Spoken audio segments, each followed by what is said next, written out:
يصلون على النبي يا أيها الذين آمنوا صلوا عليه وسلموا تسليما اللهم صل على محمد وعلى آل محمد كما صليت على إبراهيم وعلى آل إبراهيم إنك حميد مجيد اللهم بارك على محمد وعلى آل محمد كما باركت على إبراهيم وعلى آل إبراهيم إنك حميد مجيد الحمد لله আল্লাহ রাব্বুল আমিনের শুকরগুজার হচ্ছি যে আল্লাহ রাব্বুল আমিন আমাদেরকে সাইয়্যিদুল আইয়াম জুমার দিনে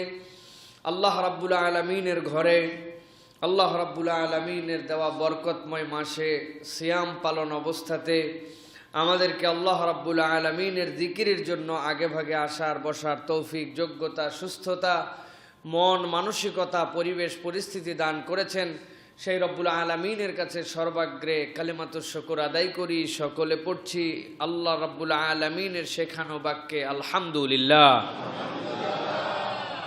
দরুদ এবং সালাম বর্ষিত হোক মানবতার মহান মুক্তির দূত আকায়ে নামদার তাজেদারে মদিনা আপনার আমার প্রিয় রাসূল জনাবে মুহাম্মদুর রাসূলুল্লাহ সাল্লাল্লাহু আলাইহি ওয়াসাল্লামের প্রতি সম্মানিত হাজিরিন দেখতে দেখতে আমরা রমাদানের একদম শেষ প্রান্তে চলে এসেছি রমাদানের মধ্যে আমরা হয়তো বা আর জুমা পাবো না এরপরে আমাদের জন্য নতুন একটি মাস আসবে নতুন একটি সময় আসবে এই রমাদানের মধ্যে যে আমরা সর্বশেষ মুহূর্তে এসে উপনীত হয়েছি এখন পর্যন্ত আল্লাহ রাব্বুল আমিন আমাদেরকে সুস্থতার জীবন দান করেছেন এখন পর্যন্ত আল্লাহ রাব্বুল আমিন আমাদেরকে ভালো রেখেছেন এখন পর্যন্ত আমরা আমাদের সব কাজগুলোই প্রায় বাধাহীনভাবে নিজেদের মতো করে যেতে পারছি এই অনুগ্রহ আল্লাহ যাদের প্রতি দিয়েছেন তাদের আল্লাহর প্রতি বড়ভাবে কৃতজ্ঞ হওয়া উচিত কেননা মানুষ যখন আশপাশের পরিবেশ পরিস্থিতি দেখতে পায় তখন নিজেদের সুস্থতা যে আমাদের জন্য কত বড় নিয়ামত এইটা আমরা অনুভব করতে পারছি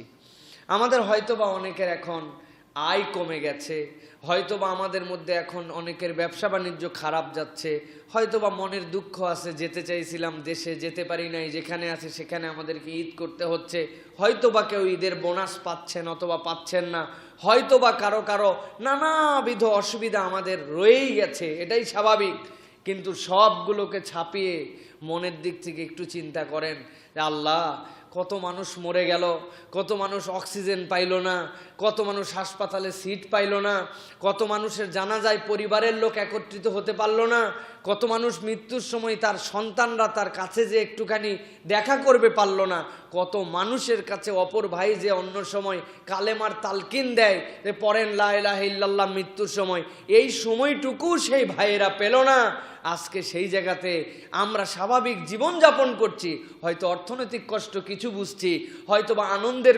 উদযাপনের কষ্ট কিছু অনুভব করছি হয়তোবা যা খাওয়ার ইচ্ছা করেছিলাম সেরকম কিছুতে কমতি অনুভব করছি কিন্তু আল্লাহ এখন পর্যন্ত সুস্থ রেখে নিজের পায়ে স্বাভাবিক জীবনযাপনের তৌফিক দিয়েছেন এইটা বান্দাকে অনুভব করে রবের প্রতি কৃতজ্ঞ হতে হবে ঠিক কিনা এটা অন্তর থেকে অনুভব করতে হবে এটা কেবলমাত্র বক্তব্যের বিষয় নয় আমি আপনাদের কাছে বলে দিলাম আর আমি আপনাদের কাছে জিজ্ঞাসা করলাম বলেন ঠিক কিনা আপনারা তো হুজুরের কথায় কখনো ভুল করেও বলবেন না ভুল বলবেন হুজুর মাইন্ড করবে না তাহলে আমি বলবো ঠিক কিনা আপনারা যদি বলেন বা ঠিক তাহলে হইল আমি তো ঠিক জানার জন্যই ঠিক কিনা শুনতে চাইছি আপনাদের কাছে আপনারাও সুন্দর বলে দিচ্ছেন ঠিক এই যে ঠিক খালি বলছি কথা ঠিক কিন্তু অন্তর থেকে অনুভব করার ক্ষেত্রে আমাদের অনেক দুর্বলতা আমাদের অনেক বেশি অপারগতা কারণ আমরা অন্তর থেকে মাথা ঘামায় চিন্তা করে আল্লাহর জন্য যদি কৃতজ্ঞ হই ওইটাই হচ্ছে প্রকৃত হামদ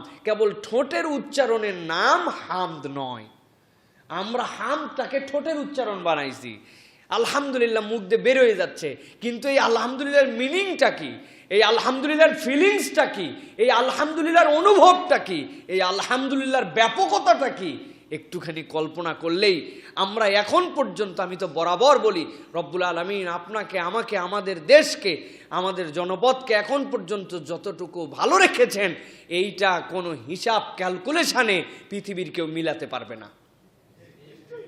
কোনো হিসাব ক্যালকুলেশন আপনি মিলাতে পারবেন না। আপনি শুধু একটুখানি কল্পনা করেন, যাদের সাথে আমাদের জমিনের যোগাযোগ, আমাদের এই বর্ডারের সাথে শুধুমাত্র একটা কাঁটা তার দিয়ে একটা আলাদা করা হয়েছে, একই রকম ভূ কালচার, একই রকম মানুষের কি বলে জেনেটিক্যালি যে আমাদের চারিত্রিক বিশ্লেষণ কাছাকাছি সবগুলো এইগুলো, অথচ আমরা দেখতে পাচ্ছি আশপাশের দেশগুলো মেসাকার অবস্থা। আর দয়াবান রহমান এখন পর্যন্ত আমাদেরকে হেফাজত করে রেখেছেন। আমরা যদি কৃতজ্ঞ না হই, এখনো যদি আমরা কুফরিতে নিমজ্জিত হই, তাহলে আল্লাহ রাব্বুল আলামিনের ধরা বড় কঠিন। ইন্না বাতশা রাব্বিকা লাশাদীদ, আল্লাহ যদি ধরেন তাইলে আর ছাড়ার কিন্তু কোনো উপায় নেই। এটা অন্তত অনুভব করতে হবে। আমাদের ইমান তো অনেকভাবে চুরি হচ্ছে। এই চুরি ইমানের করোনাকালীন আরেকটা ইমান চুরি হচ্ছে আমাদের।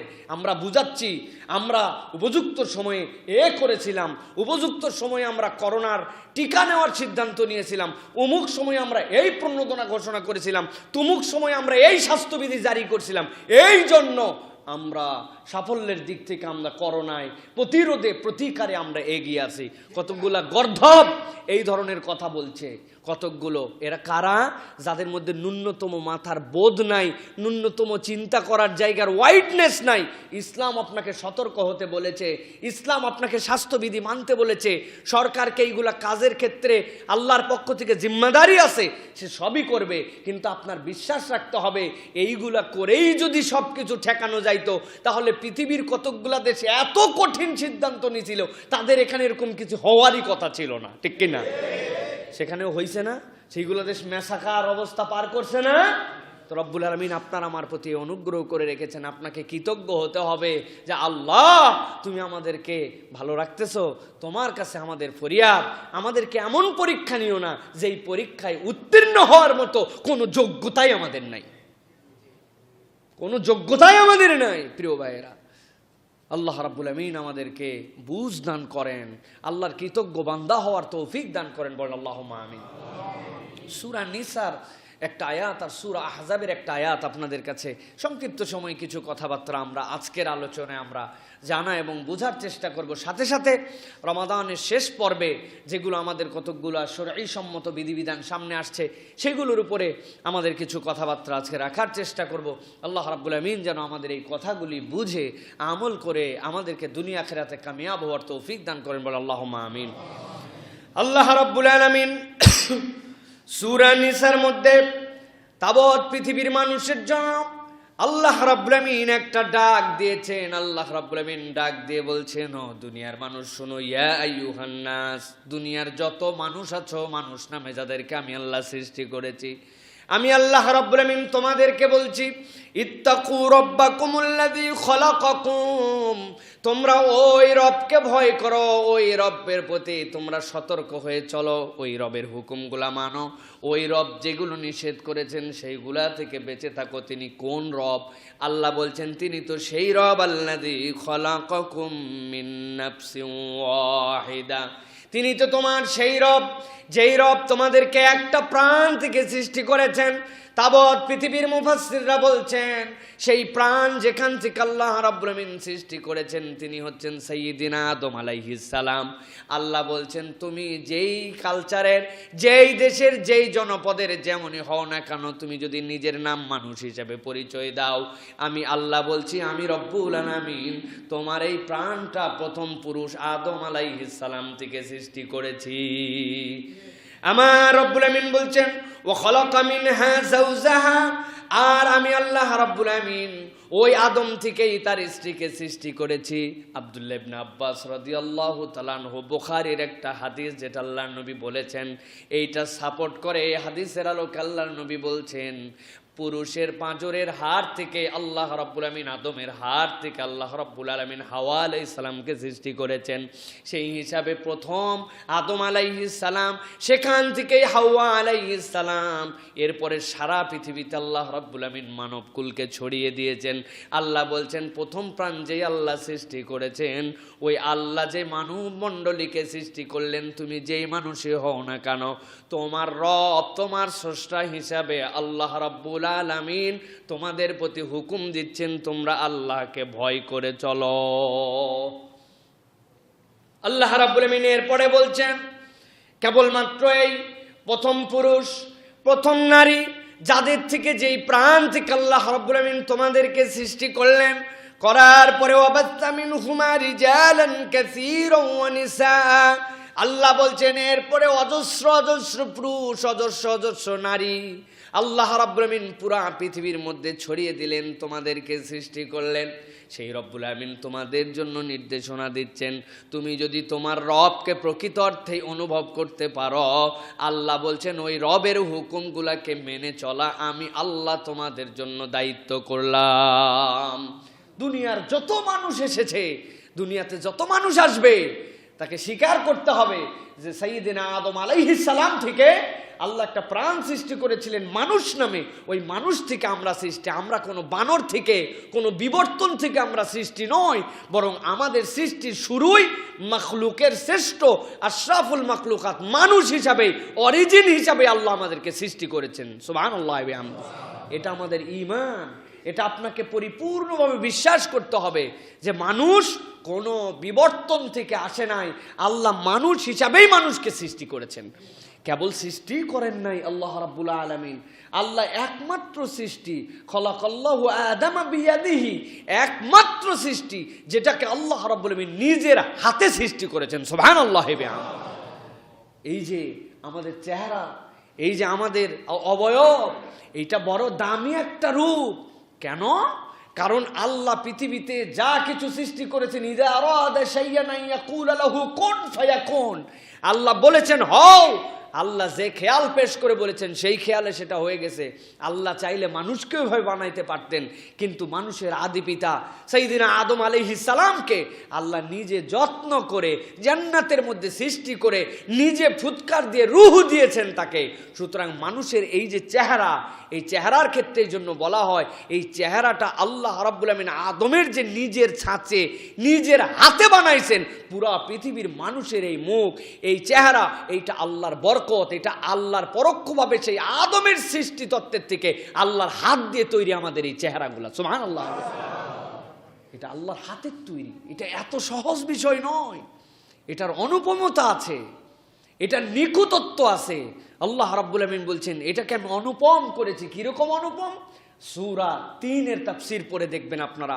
আল্লাহ রাব্বুল আলামিন যেখানে বলেছেন ওয়াত-তিন ওয়াজ-যাইতুন ওয়া তুরি সিনিন ওয়া হাযাল বালাদিল আমিন, আল্লাহ 4টা কসম, কতকগুলা কসম করার পরে আল্লাহ বলছেন তোমরা কি জানো যে এই মানুষকে আমি তাকওয়িম, পরিপূরক, যা লাগবে যেভাবে লাগবে সেই রকম করে মানুষকে আমি সৃষ্টি করেছি। সুবহানাল্লাহ। মানুষের দেহতত্ত্ব নিয়ে যারা চিন্তা করেন, মানুষের দেহের মধ্যে কি মেকানিজম আছে, এই মেশিন, এই কার্যক্রম নিয়ে যারা চিন্তা করেন, তারা তো বিস্ময়ে বিভূত হয়ে যান। সামান্য আমাদের যে কোনো মেশিন চলাতে গেলে কত তার তেল মোবিল চেঞ্জ করতে হয়, কয়দিন পর পর আমাদের ফিল্টারের জন্য, যারা গাড়ি চালান আপনারা বুঝবেন, মোবিল ফেলে দেওয়ার সময় মোবিল ফিল্টার চেঞ্জ করতে হয়, এসি এক সিজন চলার পরে এসির জন্য এয়ার ফিল্টার চেঞ্জ করতে হয়, মসজিদের এসিগুলোর এইটা খুলে দিয়ে হাওয়া টেনে বের করে ওখানে ধুলা লেগে থাকে, এটা পরিষ্কার করতে হয়।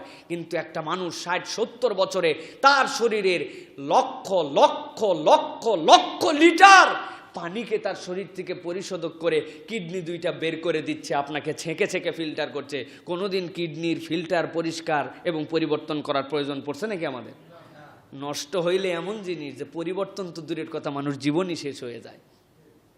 কল্পনাই করলাম না আমরা, একটু ভাবলাম না আমরা কি বিস্ময়কর নিয়ামত রব্বুল আলামিন দিয়েছেন। আরে এত দূর চিন্তা করতে হবে কেন? আপনি শুধু চিন্তা করেন, এই যে চোখের পলকগুলো আমরা ফেলি, চোখের পলক কি জন্য ফেলি ভাই? আমরা ভাল লাগে না অনেকক্ষণ তাকায় থেকে, এই জন্য। এই চোখটা যেন স্বচ্ছভাবে দেখতে পারে, এই চোখটার উপরিভাগের মধ্যে একটা ফ্লুইড দিয়ে এই চোখটাকে আবার চলনের উপযুক্ত যেন থাকতে পারে। আল্লাহ রাব্বুল আমিন এই অনবরত এরকম ছোট্ট ছোট্ট লিকুইড আকারে চোখের মধ্যে বিভিন্ন দিক থেকে আসছে, আর সেইটা আপনার চোখের মধ্যে মুছে মুছে আবার চোখকে উপযুক্ত রাখছে।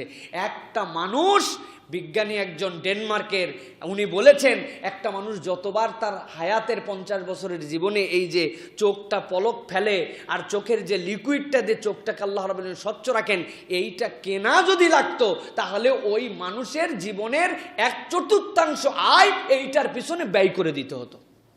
কয় টাকা আয় করেন? কত সারা জীবনের আয় কত? হিসাব করেন, 1/4 ব্যয় হতো মানুষের।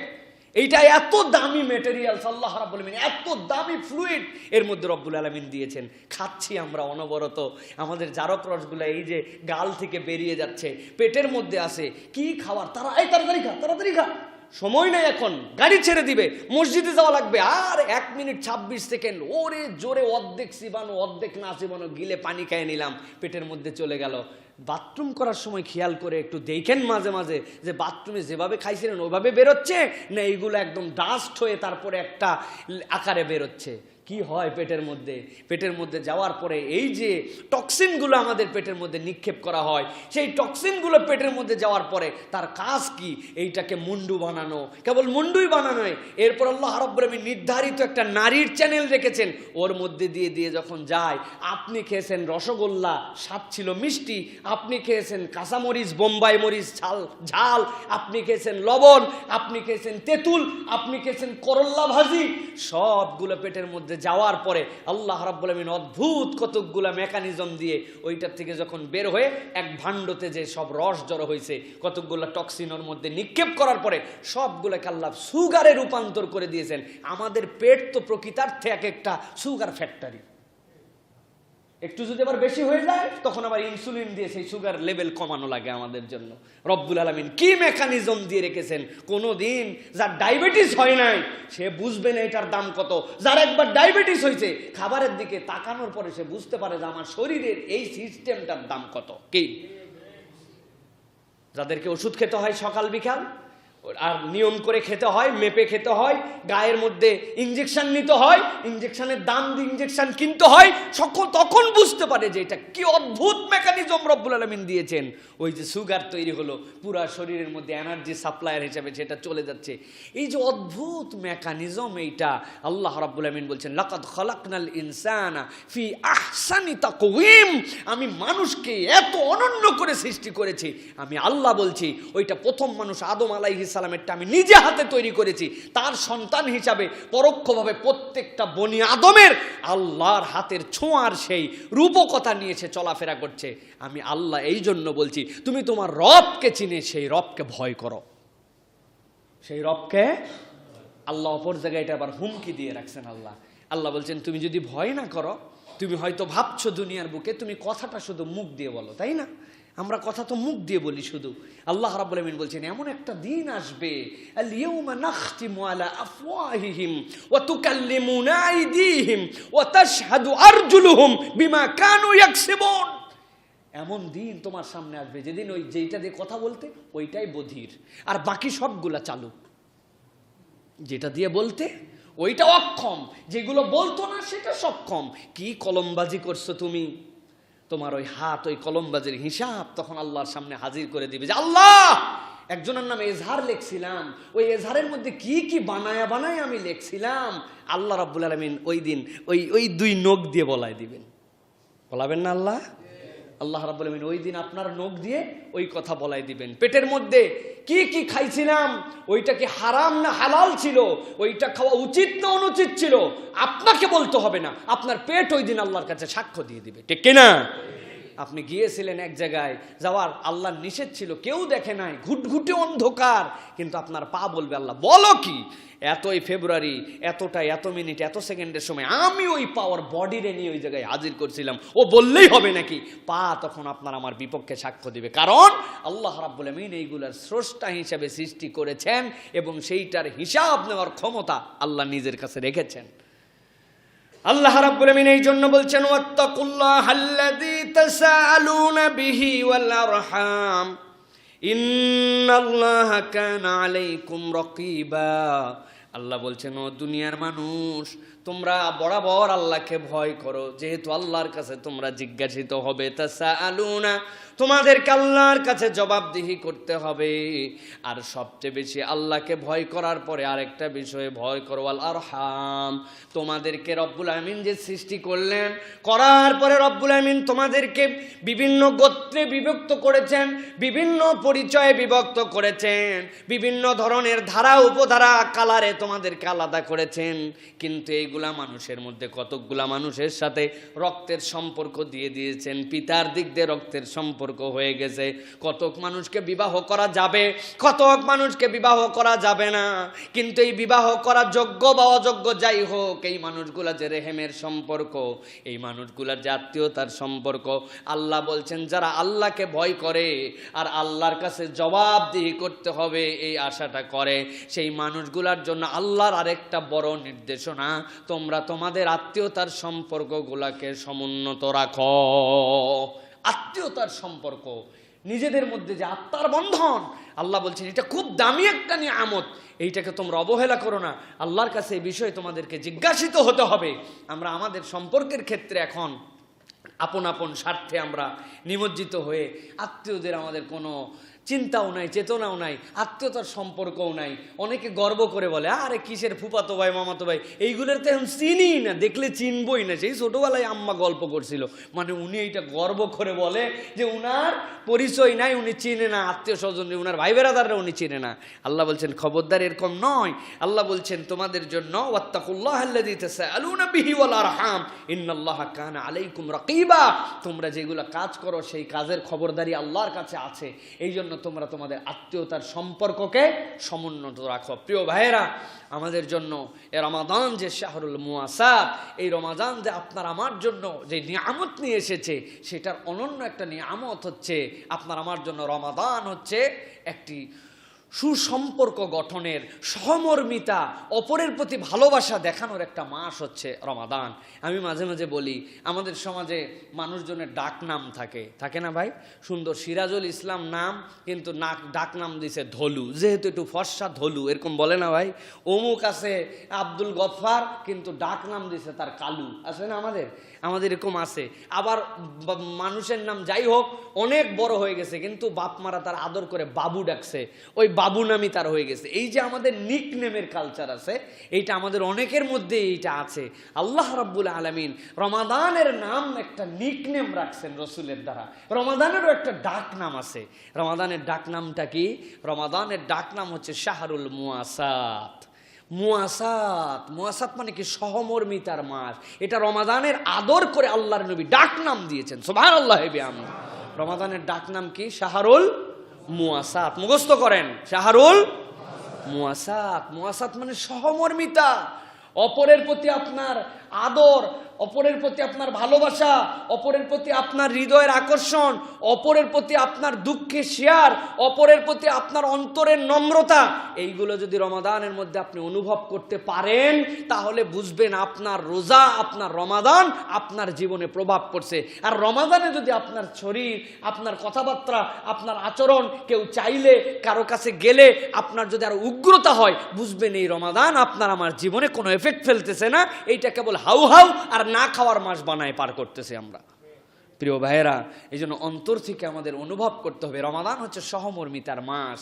আমরা তো আমাদের রমাদানকে সহমর্মিতায় রূপান্তর করতে পারছি কিনা, এটা আমাদেরকে মূল্যায়ন করতে হবে। তার অন্যতম একটা দিক আপনার আমার জন্য আত্মীয়তার সম্পর্ককে ঠিক রাখা। প্রিয় ভাইয়েরা, আল্লাহ রাব্বুল আমিন এরপরে অন্য আয়াতে কারিমা, যেটা সূরা আহজাবের ৭০ নম্বর আয়াত, এই আয়াতে কারিমার মধ্যে রব্বুল আলামিন আরও একটা নির্দেশনা দিচ্ছেন, এটা সম্পূরক। আল্লাহ বলছেন, ইয়া আইয়ুহাল্লাযীনা আমানুত্তাকুল্লাহ ওয়া কুলু কওলান সাদীদা। খুব গুরুত্বপূর্ণ আয়াত এটা আমাদের জন্য। আল্লাহ বলছেন, হে ঈমানদারেরা, যারা ঈমান এনেছো। আগেরটা ছিল ইয়া আইয়ুহান নাস, এটা হচ্ছে ইয়া আইয়ুহাল্লাযীনা আমানু। আল্লাহ এবার একটু আলাদা করে ফেলেছেন, আলাদা করে বলছেন যে হে ঈমানদারেরা, তোমাদের জন্য আমি আল্লাহ রাব্বুল আলামিন কতগুলো ডিউটি দিচ্ছি। কি? ইত্তাকুল্লাহ, ১ নম্বর আল্লাহকে ভয় করো, ২ নম্বর ওয়াকুলু কওলান সাদীদা, তোমরা সোজা কথা বলো, সরল কথা বলো, বক্র কথা, মিথ্যা কথা তোমরা বলো না। তাহলে ঈমানদারদের জন্য আল্লাহ কয়টা দায়িত্ব দিয়েছেন এখানে? দুটো। এক নম্বর হচ্ছে আল্লাহকে ভয় করো, আর দুই নম্বর আল্লাহ রাব্বুল আলামিনের ওই ভয়ের আলোকে তোমরা সত্য কথা বলো, সরল কথা বলো, বক্র কথা বলো না। সাদীদের ব্যাখ্যা করেছেন মুফাসসিররা, তীরের সাথে, তীর যেরকম ধনুকের মধ্যে যখন নেওয়া হয়, ওই তীর যদি সোজা না হয় সে যেরকম সোজা যেতে পারবে না, ওই রকম আল্লাহ রসুল সাল্লাল্লাহু আলাইহি সাল্লাম হাদিসের দ্বারা, সাহাবায়ে কেরামের কওলের দ্বারা প্রমাণ যে ইমানদারের কথা হবে একদম সোজা। ইমানদার এমন কোনো কথা বলবে না যেই কথার মধ্যে বক্রতা থাকবে, যেই কথার মধ্যে মিথ্যা থাকবে, যেই কথার মধ্যে কোনো রকম অন্যরকম কথার আশ্রয় থাকবে, এরকম নয়। বরং আল্লাহ এবং তার রসুলের পক্ষে সে সবসময় সত্য এবং সহজ সরল কথাটুকু বলে দিবে। ইমানদারদেরকে আল্লাহ রাব্বুল আমিন এই দুটো দায়িত্ব দিলেন। আল্লাহ বলছেন এই দুইটা কাজ যদি তুমি করো তোমার কি ফায়দা হবে? আল্লাহ বলছেন ইউসলিহ লাকুম আমালাকুম। এক নম্বরে এই দুই কাজের প্র্যাকটিস যারা করবে আল্লাহ তাদের বাকি সবগুলো কাজকে সুন্দর করে দিবেন। আল্লাহকে ভয় করছে আর সত্য কথা বলে, সরল কথা বলে, মানুষের সাথে সদাচরণ করে কথা বলে, আল্লাহ বলছেন এই দুই কাজ করলে ইউসলিহ লাকুম আমালাকুম, তোমার বাকি বিষয়গুলো কেমনে ঠিক করতে হয় এটা আমি আল্লাহ জানি। সুবহানাল্লাহি বিহামদিহি। এটা কম অফার না, সাংঘাতিক অফার। ইত্তাকুল্লাহ, আল্লাহ যা যা নিষেধ করেছেন, যেগুলো আল্লাহ আপনাকে মানতে বাধ্য করেছেন, সেইগুলো আপনি কোনো কথা নাই, ডান দেখার সময় নাই, বাম দেখার সময় নাই। আমার আল্লাহ এটা মানা করছে, আমি এটা করি না, এর নাম তাকওয়া। আর আমি সরল সহজ কথা বলি, বক্র কথা বলি না। আল্লাহ বলছেন ইউসলিহ লাকুম আমালাকুম, আল্লাহ তোমাদের সব কাজগুলাকে সুন্দর করে দিবেন। আর কি করবেন? ওয়াগফির লাকুম যুনুবাকুম, আর এর আগ পর্যন্ত যে তোমার ভুল ছিল ওইগুলার কি হবে? ওইগুলা যদি আমল নামায় থেকে যায় তাহলে তো বান্দার বিপদ। আল্লাহ বলছেন ওই অতীতের ভুলগুলাও আল্লাহ মাফ করে দিবেন। ওয়াগফির লাকুম যুনুবাকুম, তোমাদের গুনাহ খাতা মাফ করে দিবেন। এই দুটো কাজ যদি আমরা করতে পারি প্রিয় ভাইরা, আল্লাহ বলছেন ওয়া মান ইউতিইল্লাহা ওয়া রাসূলাহু ফাকাদ ফাযা ফাওজান আযীমা। আর কেউ যদি আল্লাহ আর তার রাসূলকে অনুসরণ করে, আল্লাহ এবং তার রাসূলের ইতাআত করে, আল্লাহ যেভাবে বলেছেন ওই কাজগুলোকে যদি রাসূলুল্লাহ সাল্লাল্লাহু আলাইহি সাল্লামের দেখানো পদ্ধতিতে সেই মানুষগুলা করে, আল্লাহ বলছেন ফাকাদ ফাযা ফাওজান আযীমা, ওই ব্যক্তিরা দুনিয়ার বুকে চূড়ান্ত সফল এবং পরকালেও আল্লাহর কাছে সফল হয়ে যাবে। ফাকাদ ফাযা ফাওজান আযীমা। অল্প একটু ব্যাখ্যা করে রাখি তাহলে বোঝা সহজ হবে। এই আয়াতে কারিমাতে আল্লাহ বলছেন দুনিয়ার বুকে তোমরা আল্লাহকে ভয় করবে আর আল্লাহ রাব্বুল আলামিনের দেখানো পদ্ধতিতে সত্য সহজ কথা বলবে। আল্লাহ রাব্বুল আলামিন তোমাদের বাকি কাজগুলোকে আল্লাহ রাব্বুল আলামিন শুধরিয়ে দিবেন। এই যে সত্য কথা বলা, আল্লাহকে ভয় করা, এটা দুনিয়ার কারো মানদণ্ডে নয়, বরং আল্লাহ শেষ আয়াতে কারিমার দ্বারা বুঝাচ্ছেন ওয়া মান ইউতিইল্লাহা ওয়া রাসূলাহু, আল্লাহ এবং রাসূলের ইতাআত অনুযায়ী এটা হতে হবে। যদি এটা হয় তাহলে আল্লাহ বলছেন দুনিয়া আখিরাত ওই ব্যক্তিরা সফল হয়ে যাবে। সুবহানাল্লাহি ওয়া বিহামদিহি। তাহলে ইবাদত বন্দেগী আল্লাহর, কিন্তু পথ পদ্ধতি দেখানো কার? রাসূলুল্লাহর। ইবাদত বন্দেগী আল্লাহর, পথ পদ্ধতি কার? রাসূলুল্লাহ। আপনার সামনে যত চমকপ্রদ পথ থাক, যত আপনার সামনে ঝকঝকা মনে হচ্ছে ওরে বাবারে বাবা আকর্ষণ, এত লোক এই দিকে ছুটে চলতেছে, মন চাচ্ছে চলে যায়, আরে একটু করি না, করলে কি হবে? আপনি বলবেন এইগুলো একটাও গ্রহণযোগ্য হবে না। কেন হবে না? কারণ ওইটা যদি আল্লাহ এবং তার রাসূলের দেখানো পথ না হয়, আপনাকে কখনো ওই পথ মুক্তির বার্তা এবং কল্যাণ আপনাকে এনে দিতে পারবে না। ইসলাম যে এই যে 1400 বছর যাওয়ার পরেও এখন পর্যন্ত অবিকৃতভাবে টিকে আছে, এর কারণ কি জানেন? এর কারণ একটা, ভালো করে মনে রাখবেন। ইসলাম অবিকৃতভাবে যে টিকে আছে আপনার আমার কাছে এখনো, এটা সঠিক রূপটা কিয়ামত পর্যন্ত থাকবে, এর কারণ মাত্র একটা। সেই একটা কারণ হচ্ছে ইসলামে বিদআতকে প্রশ্রয় দেওয়া হয় নাই। বিদআতের কোনো প্রশ্রয় নাই। যত সুন্দর হোক, যত চাকচিক্যময় হোক, যত ভালো লাগুক, আল্লাহ রাসূল সাল্লাল্লাহু আলাইহি সাল্লাম বলছেন কুল্লু বিদআতিন দালালাহ ওয়া কুল্লু দালালাতিন ফিন্নার। পৃথিবীতে যত বিদআত এগুলো সব ভ্রষ্টতা, যত ভ্রষ্টতা সব জাহান্নামী। এত কঠিন কঠিন কথা আল্লাহ রাসূল বলেছেন। কেন বলেছেন? বলার একমাত্র কারণ ইসলামের স্বকীয়তা এবং বিশুদ্ধতাকে টিকিয়ে রাখা। এই জন্য প্রিয় ভাইয়েরা, মন যা চাইলো, আবেগ দিলাম, বানানো যুক্তি দিলাম, আমার মনে হচ্ছে করলে একটু কি সমস্যা? না ভাই, এখান থেকে বেঁচে থাকাই হচ্ছে আপনার আমার জন্য দায়িত্ব। এইটাই হচ্ছে আল্লাহ রাসূল সাল্লাল্লাহু আলাইহি ওয়াসাল্লাম আল্লাহর ভাষায় ফাকাদ ফাজা ফাউজান আজিমা। আপনি আমল যদি কমও করতে পারেন, কিন্তু আপনি যদি বিদআতে নিমজ্জিত না হন, আল্লাহ ওই অল্প আমলে আপনার জীবনকে সুন্দর বানায় দিবেন। কিন্তু বিদআত করা যাবে না। সবাই যে করে, অমুকেরা যা করছে, আমার বাবারা কি কিছু বোঝে নাই নাকি, দাদারা কিছু বুঝতো না, অমুক বড় হুজুরের কি কোনো জ্ঞান ছিল না নাকি, আপনার এখন কোথার থেকে এত হুজুর আসছেন? আপনি বলবেন এত কিছু আমার বোঝার দরকার নাই ভাইজান। আমার আল্লাহ আমার রসুল সাল্লাল্লাহু আলাইহি সাল্লামকে করতে বলেছেন কিনা, রসুল সাল্লাল্লাহু আলাইহি সাল্লামের দেখে দেখে সাহাবীরা, তাবেঈরা যেই যুগে আল্লাহ রসুল সার্টিফিকেট দিয়ে গেছেন, ওই যুগের মানুষরা এগুলা করেছেন কিনা? না। আমার ভাই সময় নাই আমার করার, কে কি করছে সে তার হিসাব আল্লাহর কাছে দিবে, আমার হিসাব আমারে দেওয়া লাগবে, ঠিক কিনা? আপনার আমার হিসাব অন্য কেউ দিবে? ইয়াউমা ইয়াফিরুল মারউ মিন আখিহি ওয়া উম্মিহি ওয়া আবি। আরে দেওয়া তো দূরের কথা, মা বলবে সর সর, পেটে ধরছিলাম তাই কি, এখন সময় নাই, এখন আল্লাহর কাছে আমি আগে হিসাব দিয়ে নেই। আপনার কাছে একটা চুল পরিমাণ ওই দিন কেউ কারো হেল্প করবেন, আর আপনি কোথায় পড়ে আছেন, অমুক বাবা তুমুক বাবা আপনারা তরায় নেবে, এই সকল কোনো আপনার এই সকল কথা বলার কোনো অস্তিত্ব আছে? আপনার কোনো অস্তিত্ব নেই এগুলার। এই জন্য আমাদের জন্য দায়িত্ব হচ্ছে সরল সঠিক কথা বলা, আল্লাহ এবং তার রাসূলের দেখানো পথ অনুযায়ী আল্লাহকে ভয় করা। আল্লাহ বাকি জীবনটা আমাদের অটোমেটিক সুন্দর করে দিবেন। আল্লাহ কবুল করবেন, আল্লাহুম্মা আমিন। এবার আসেন আমরা কিছু কথাবার্তা, যেগুলো এই রমাদান কেন্দ্রিক, সামনে আমাদের ঈদ চলে আসতেছে, এই কেন্দ্রিক আমরা কিছু কথাবার্তা সংক্ষিপ্ত সময় আমরা জেনে নেই। বাংলাদেশ সহ সারা পৃথিবীতে এখন একটা বিষয় আমাদের কাছে উপস্থাপিত হয়, সারা পৃথিবীতে একদিনে রোজা, একদিনে ঈদ করলে আমাদের সমস্যা কোথায়? এই দাবির আলোকে অনেকে একদিনে করাও শুরু করে দিয়েছেন সারা পৃথিবীতে। প্রিয় ভাইয়েরা, এক্ষেত্রে আমাদের খুবই সংক্ষিপ্ত দুটি বক্তব্য।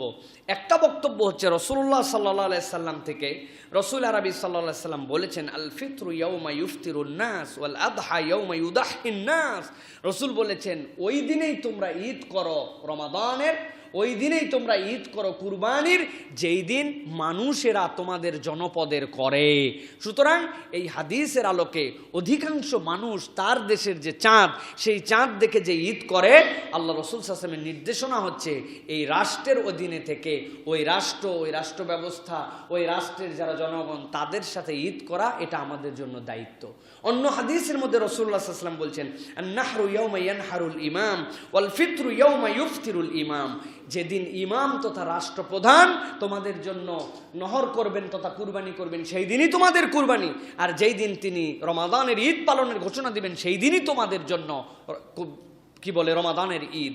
এই জন্য বলা হয় কোনো বিচ্ছিন্ন মানুষ যদি চাঁদ দেখেও ফেলে, তার ওই বিচ্ছিন্ন দেখাকে হুকমান সকলের ক্ষেত্রে একত্রিত করা হবে না, বরং তুমি দেখছো বলে যে আলাদা ঈদ করবে, রাসূলুল্লাহ সাল্লাল্লাহু আলাইহি ওয়াসাল্লাম সাহাবীদের থেকে নিষেধ আছে, বরং অধিকাংশ জনগণের সাথে মিলিয়ে তোমাকে এই দিন ঈদ করতে হবে।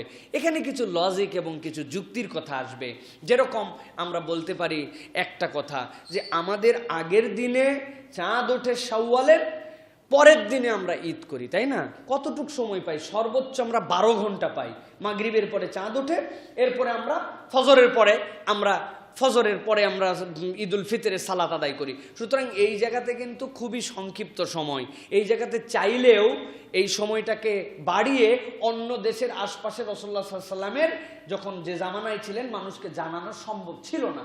কিন্তু রাসূল আরবি সাল্লাল্লাহু আলাইহি ওয়াসাল্লাম যদি এইটা তার তামান্না থাকতো, অথবা এটা তার পক্ষ থেকে নির্দেশনার বিধান হতো, তাইলে অন্তত একটা সুযোগ রাসূলুল্লাহ সাল্লাল্লাহু আলাইহি ওয়াসাল্লামের ক্ষেত্রে ছিল কি, যে কুরবানি যখন হয়, কুরবানিতে চাঁদ ওঠে আগের দিন আর পরের দিনই আমরা কুরবানি দেই, তাই তো?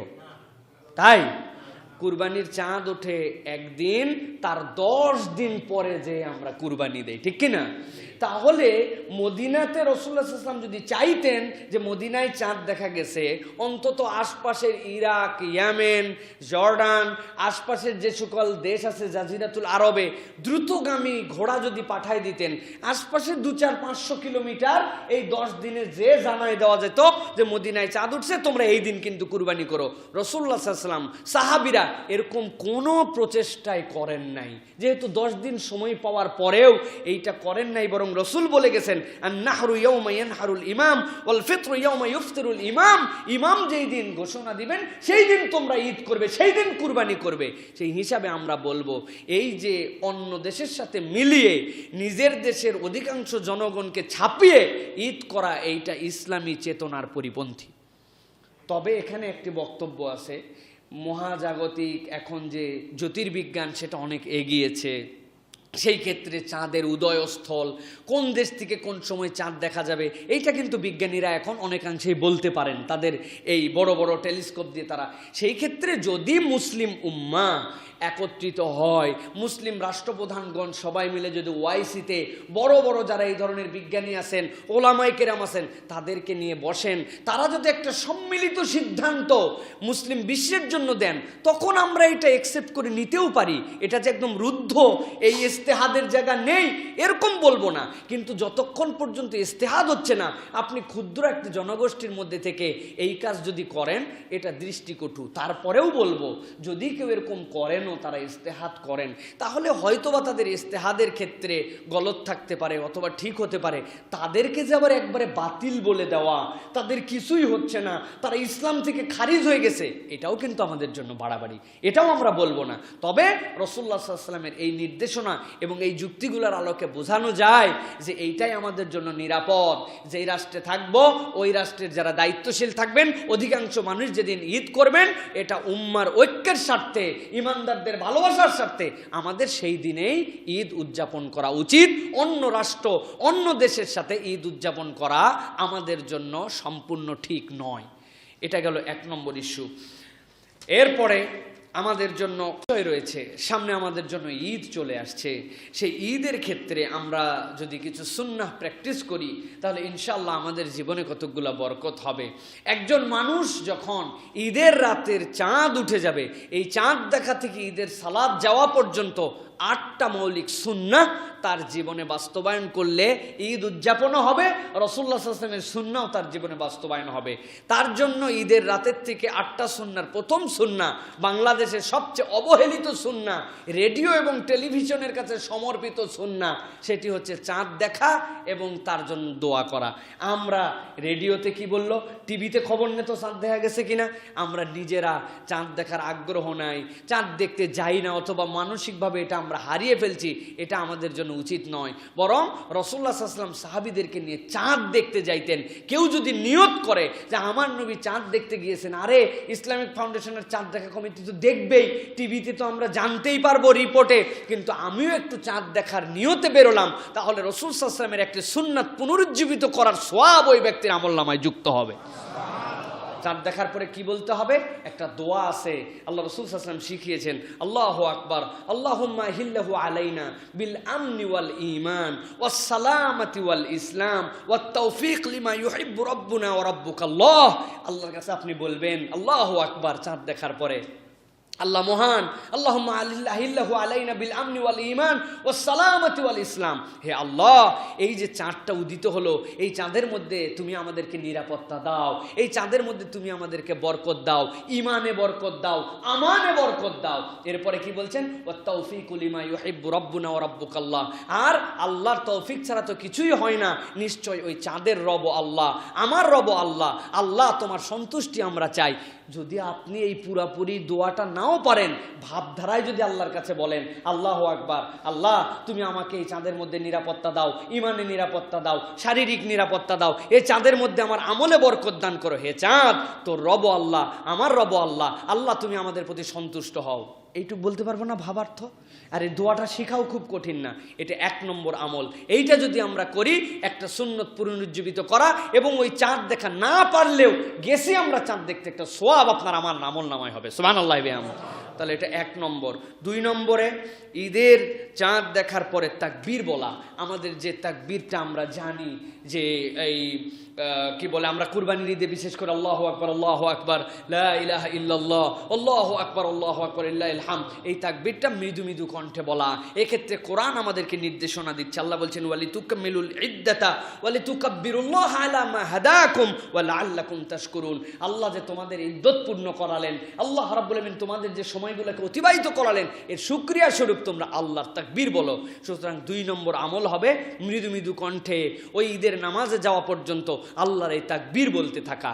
আমাদের এই তাকবীরের কোনো কালচারই নাই। আমাদের ঈদের চাঁদ দেখা গেল, শুরু হয়ে গেল এখন বাদ্য বাজনা, ড্যান্স, আড্ডা, একবারে শয়তান মনে করেন একদম ডাইরেক্ট আমাদের প্রত্যেকের কাঁধের মধ্যে ভর করে দিল। ঠিক কি না? এরকম করা যাবে নাকি? এই পূর্ণতার কারণে আরো বেশি আল্লাহ শুকুর গুজার বান্দা হতে হবে। এটা হচ্ছে 2 নম্বর আমল, এটা আমাদের জন্য প্র্যাকটিস করতে হবে। 3 নম্বরে ঈদের দিন সকাল থেকে এরপর আমাদের কতগুলো আমল হবে। ঈদের দিন সকালবেলা গোসল করা, গোসল করে ঈদগাহে যাওয়া, এটা একটা সুন্নাহ।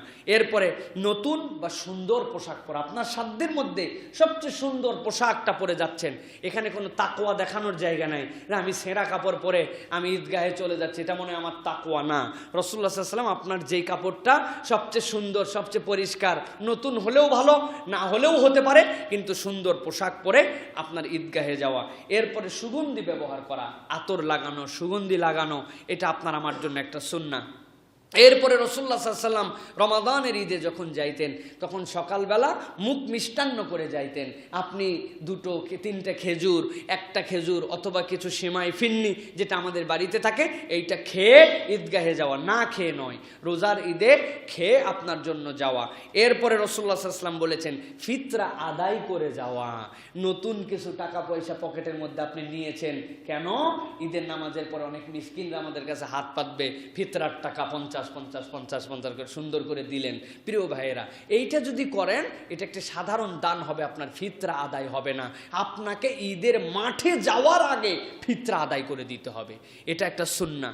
এরপরে একটা সুন্নাহ হচ্ছে এক রাস্তা দিয়ে যাওয়া, অপর রাস্তা দিয়ে আসা। এটা মূলত এইটা বোঝানোর জন্য ইসলামে শুভেচ্ছা বিনিময়, ঈদের দিনে খোঁজ খবর নেওয়া, এই অর্থে এটার উপকর্থে বলা হয়। শুভেচ্ছা বিনিময় করাও ঈদের দিনে একটা সুন্নাহ। সেই হিসাবে আপনি এমন একটা পথ দিয়ে গেছেন যেই পথ দিয়ে যাওয়ার কারণে এক শ্রেণীর মানুষের সাথে দেখা হয়েছে, এসেছেন আবার এমন দিক দিয়ে নতুন নতুন মানুষের সাথে আপনার দেখা হয়েছে, এটা একটা সুন্নাহ। সর্বশেষ প্রশস্ত মাঠে ঈদের সালাত আদায় করা সুন্নাহ। জামে মসজিদ হলেও আপনার ঈদের নামাজ আদায় করা সুন্নাহ নয়। আমি অনেক সময় বলে থাকি, কষ্ট লাগে আপনাদের শুনলে, রাসূলুল্লাহ সাল্লাল্লাহু আলাইহি ওয়াসাল্লামের মসজিদে কেউ যদি সালাত আদায় করে তাহলে 1 ওয়াক্ত, একটা হাদিসে আসছে 1000 ওয়াক্তের সমান সওয়াব। সুবহানাল্লাহ।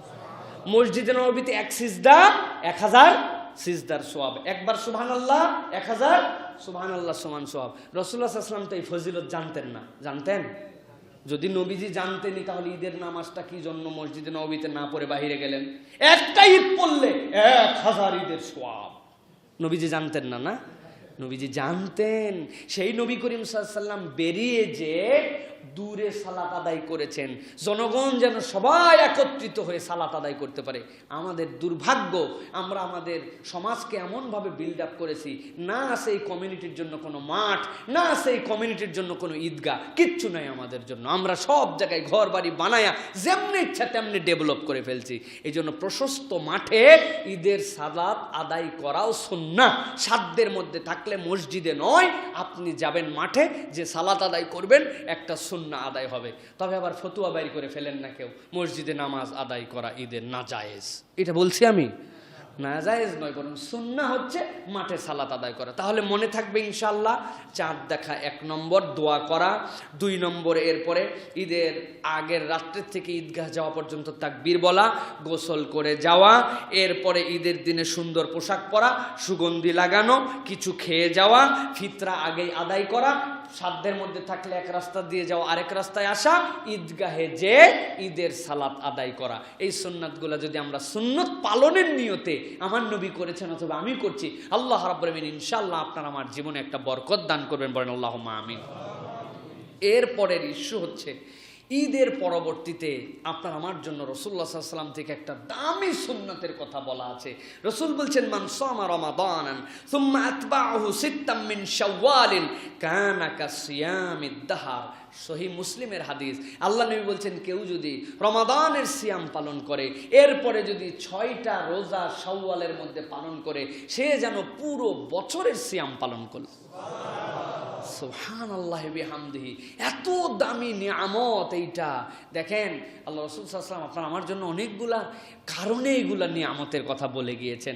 আমাদের সমাজে অনেক ব্যাখ্যা আমরা দাঁড় করাই, কিন্তু আমার কাছে মনে হয় সবচেয়ে বড় বিষয়, আমরা যে রজব এবং শাবানের মধ্যে রোজার প্র্যাকটিস শুরু করলাম। রাসূলুল্লাহ সাল্লাল্লাহু আলাইহি ওয়াসাল্লাম শাবানের 1 থেকে 15 পর্যন্ত প্রায় টানা সিয়াম পালন করতেন। এরপরে রমাদানের সিয়াম পালন করলাম, করার পরে একবারে অভ্যাসটা ছেড়ে দিলাম না। আল্লাহ রাসূল সাল্লাল্লাহু আলাইহি ওয়াসাল্লাম শাওয়ালের মধ্যেও বান্দা যে রমাদানের এই নিয়ামত পেয়ে খুশি, এইটা যদি কেউ আদায় করে এই শুকরিয়া, শাওয়ালে সে পুরো বছরের সওয়াব পেতে থাকবে।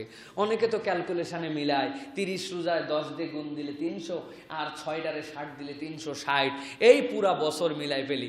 আমরা জানি না এরকমভাবে ক্যালকুলেশন করা আমাদের উচিত কিনা। তবে আল্লাহ রাসূল সাল্লাল্লাহু আলাইহি ওয়াসাল্লাম বলছেন, রমাদানের রোজা তো রমাদানই, এই রমাদানের রোজার সাথে তো বছরের কোনো হিসাব নাই। বরং কেউ যদি রমাদানের রোজা পালন করে, রমাদান তার হয়ে গেল। আর যদি শাওয়ালের 6টা পালন করে, তাহলে অতিরিক্ত আরো 12 মাসের সিয়াম পালন হলো। সুবহানাল্লাহি বিহামদিহি। রমাদানের সিয়ামের কোনো তুলনা নাই, এইটার কোনো হিসাব কারোর সাথে মিলবে না। সুতরাং আমরা অনুরোধ করব, আমরা যেন শাওয়ালের এই সিয়ামটা পালন করি। এখানে একটি প্রশ্ন আছে, সে প্রশ্নটা হচ্ছে মা বোনদের জিজ্ঞাসা, যে হুজুর, আমাদের তো রোজার কিছু ক্ষতি হয় রমাদান মাসে আমাদের শারীরিক কারণে, আমরা কি শাওয়ালের রোজা আগে রাখবো, নাকি আমরা রমাদানের কাজা আদায় করব? এক্ষেত্রে 2 ধরনের যুক্তি আছে। যে আমাদের যেই রোজাগুলি ফরজ, সেই রোজা যদি কাঁধে রেখে আমরা দুনিয়ার থেকে চলে যাই, ওইটা কোটিটা নফল রোজার দামের সাথে মিলবে না। এই জন্য অনেকেই বলেন আগেই আপনি সিয়াম পালন করে ফেলবেন ফরজগুলি, তারপরে নফল। আরেক দলের উলামায়ে কেরামের বক্তব্য হচ্ছে যে আপনার জন্য শাওয়ালের যে সিয়াম, এটা আর অন্য কোনো মাসে পালন করলে আপনি এই সওয়াব আর পাবেন না। পাবো? আল্লাহ রাসূল সাল্লাল্লাহু আলাইহি ওয়াসাল্লাম, মান সামা রমাদানা সুম্মা আতবাআহু সিত্তাম মিন শাওয়াল, শাওয়ালে কেউ যদি 6টা রোজা পালন করে, তাহলে পুরো বছরের সিয়ামের সওয়াব হবে। এটা শাওয়ালের পরে আপনি যদি জিলহজে, আপনি যদি জিলকদে, আপনি যদি মুহররমে করেন, সওয়াব হবে? হবে না। কিন্তু আপনি যদি মুহররমে, এরপরে জিলকদে যদি আপনি ফরজের কাজা আদায় করেন, কাজা আদায় হয়ে যাবে। এই জন্য অনেক ওলামায়ে কেরামের বক্তব্য হচ্ছে, এইটার মধ্যে বেশি মতদ্বৈততা অথবা চিন্তা ভাবনা না করে আপনি শাওয়ালের রোজাটা শাওয়ালে আদায় করেন, এরপরে ফরজটা আদায় করবেন, ইনশাআল্লাহ আল্লাহ সওয়াব দান করে দিবেন। তবে কেউ যদি মনে করেন না, আমি ফরজটা আগে আদায় করে ফেলি, নফল করতে পারবো কি পারবো না, শরীর অবস্থা থাকবে কিনা, এটা তার চিন্তা চেতনা। এখানে আমাদের কোনো কনফ্লিক্ট নাই, অথবা এই নিয়ে কোনো বাদানুবাদ নাই, এগুলো ইজতিহাদি মাসালা। তবে আমরা উৎসাহ দিব যে আপনার সাধ্যের মধ্যে থাকলে আপনি শাওয়ালের রোজাটা আগে করে ফেলেন, কারণ এই শাওয়ালের রোজা অন্য মাসে পালন করা যায় না। প্রিয় ভাইয়েরা, এরপরে আপনার আমার জন্য সর্বশেষ যে বিষয়, রাসূলুল্লাহ সাল্লাল্লাহু আলাইহি ওয়াসাল্লাম থেকে আপনার আমার জন্য এই রমাদানে কতগুলো যে অভ্যাস করেছি, তার মধ্যে অন্যতম একটা অভ্যাস আমাদের জন্য, মুসলমানের জন্য, ইমানদারের জন্য, মানুষের জন্য, আল্লাহর পছন্দনীয় বান্দা হওয়ার জন্য, দুনিয়া আখিরাতে নিজের নাজাত পাওয়ার জন্য একটা গুণের নাম হচ্ছে দান করা। কি করা? একদিন ফেরেশতারা, হাদিসের মধ্যে আসছে, হযরত আনাস রাদিয়াল্লাহু তাআলা থেকে বর্ণিত, ফেরেশতারা বলছেন আল্লাহকে, আই রব্বুল আলামিন, তোমার বাতাসের শক্তি আমরা দেখি, বাতাস তো আল্লাহর সৈনিক, বাতাসের যে কি পাওয়ার, বাতাসের যে কি শক্তি, ফেরেশতারা এটা জানেন। ফেরেশতারা বলছেন, আল্লাহ, বাতাসের থেকেও শক্তিশালী আপনার কোনো সৃষ্টি আছে? ফেরেশতারা আল্লাহর কাছে জিজ্ঞাসা করেছে। আল্লাহ রাব্বুল আমিন ফেরেশতাদেরকে বলেছেন, নাম, ইবনু আদম ইয়াতাসাদ্দাক বিয়ামিনিহি ইউখফিহা মিন শিমালিহি। আল্লাহ বলেন, হ্যাঁ, বাতাসের থেকেও আমার একটা সৃষ্টি অনেক শক্তিশালী। কি? বনি আদম যখন দান করে, সে দান করে ডান হাতে, আর তার বাম হাত জানতে পারে না। আমি আল্লাহর কাছে এর মর্যাদা এবং এর যে শক্তি ওই বান্দার জীবনের জন্য, আল্লাহর কাছে ওই বাতাসের সৃষ্টির থেকে এটা দামি। সুবহানাল্লাহ। মানে কি? বাতাস দ্রুতগামী হয়ে যেরকম এক অঞ্চল থেকে আরেক অঞ্চল চলে যায়, বাতাস দ্রুতগামী হিসাবে আল্লাহর হুকুমে যেরকম কোনো অঞ্চলকে মেসমার করে দিতে পারে, কোন বনি আদম যখন দান করে, আল্লাহ বলছেন ইয়াতাসাদ্দাকু বিয়ামিনিহি ইউখফিহা মিন শিমালিহি, তার বাম জানে না সে ডান হাতে কি দান করেছে। তার মানে সে গোপনে দান করে, লোক দেখায় না, অপরের কাছে প্রচারের আশায় দান করে না। এরকম দান আল্লাহর কাছে এর থেকে বেশি দ্রুত কবুল। সুবহানাল্লাহ। প্রিয় ভাইয়েরা, সুতরাং এই দান আমাদের জন্য বড় নিয়ামত। আরেকটা সহিহ হাদিসের মধ্যে এসেছে, আল্লাহ রাসূল সাল্লাল্লাহু আলাইহি সাল্লাম বলছেন, সাদাকাতুস সিররি তুতফিউ গাদাবার রাব্বি তাবারাকা ওয়া তাআলা। যারা গোপনে দান করে, এই গোপনে দান তোমার রবের ক্রোধকে নিভায়ে দেয়। পানি যেরকম আপনি ঢেলে দিলে কাঠের আগুন নিভে যায়, ওই রকম আল্লাহ বান্দার উপর যখন রাগ করেন, বান্দা যখন গোপনে আল্লাহকে খুশি করার জন্য দান করে দেয়, আল্লাহ রাব্বুল আলামিন ওই বান্দার উপর থেকে নিজের ক্রোধকে নিভায়ে দেন। সুবহানাল্লাহ বিহামদি। এটা অনন্য নিয়ামত, সাদাকা করা, দান করা। এইটা রাসূলুল্লাহ সাল্লাল্লাহু আলাইহি সাল্লাম বলেছেন, 7 শ্রেণীকে আল্লাহ রাব্বুল আলামিন আরশে আজিমের নিচে ছায়া দিবেন। ইয়াউমা লা জিল্লা ইল্লা জিল্লু, যেই দিন আল্লাহর ছায়া ছাড়া কোনো ছায়া থাকবে না। তার মধ্যে একটা কারা? ও রাজুলুন তাসাদ্দাকা বিসাদাকাতিন, আর ওই ব্যক্তি যে তো আল্লাহর সন্তুষ্টির জন্য, আল্লাহকে খুশি করার জন্য, তার অপরকে লোক দেখানোর জন্য নয়, তার বাম হাতটা পর্যন্ত জানতে পারে না, সে দান করে। এরকম দানবীরকে আল্লাহ তার আরশে আজিমের নিচে ছায়া দিবেন। প্রিয় ভাইয়েরা, এই জন্য আমরা অনুরোধ করব, আসুন আমরা দান করার চেষ্টা করি। অনেকেই দানের কথা শুনলেই মাথার মধ্যে একটা আইডিয়া ঢুকায় ফেলে, দান কে করবে? বড় লোক। দান করবে কে? বড় লোক, তাই না? রাসূলুল্লাহ সাল্লাল্লাহু আলাইহি ওয়াসাল্লামের কাছে জিজ্ঞাসা করা হয়েছে, হে রাসূল, সর্বোত্তম দানবীর কে? রাসূলুল্লাহ সাল্লাল্লাহু আলাইহি ওয়াসাল্লাম বলেছেন, শোনো, সর্বোত্তম দানবীর যে গরিব তারপরেও দান করে, আর সে তার দানটা তার পরিবার থেকে শুরু করে। সুবহানাল্লাহ বলেন। গরিব দানবীর হচ্ছে মূল দানবীর, তার দেওয়ার সামর্থ্য কম, তারপরেও সে আল্লাহর জন্য দেয়। যার লক্ষ লক্ষ টাকা তাকে তো আল্লাহ তৌফিক দিয়েছেন, আর ওই বেটার 100 টাকা, ওখান থেকে 10 টাকা 20 টাকা 30 টাকা দান করে, ও হচ্ছে মূল দানবীর। রাসূল বলছেন সে সর্বোত্তম দানবীর। সুবহানাল্লাহ বিহামদি। সুতরাং আমরা নিজেরা ক্লাসিফাইড করে ফেলেছি, বড়লোক দান করবে, আমার কোনো দান নাই, আমি গরিব মানুষ। আপনি গরিব হলেও আপনার দানের লেভেল আছে। আল্লাহ রাসূল বলেছেন আপনার দান করা আপনার এত উচিত, আপনি যদি দান করার জন্য কিছু না দিতে পারেন, আল্লাহ রাসূল বলছেন তুমি শরীর দিয়ে পরিশ্রম করো, তুমি কায়িক শ্রম দিয়ে কামাই করে ওইটা দান করো। সুবহানাল্লাহ বিহামদি। বাদ যাওয়ার কোনো সুযোগ নাই। সুতরাং রবের ক্রোধ যদি নিভাই ফেলতে চায়, আরশে আজিমের ছায়া যদি পেয়ে যেতে চায়, আল্লাহ রাব্বুল আমিনের কাছে বাতাসের থেকে দ্রুত আমার দোয়াকে যদি কবুল করাতে চায়, দান করার কোনো বিকল্প।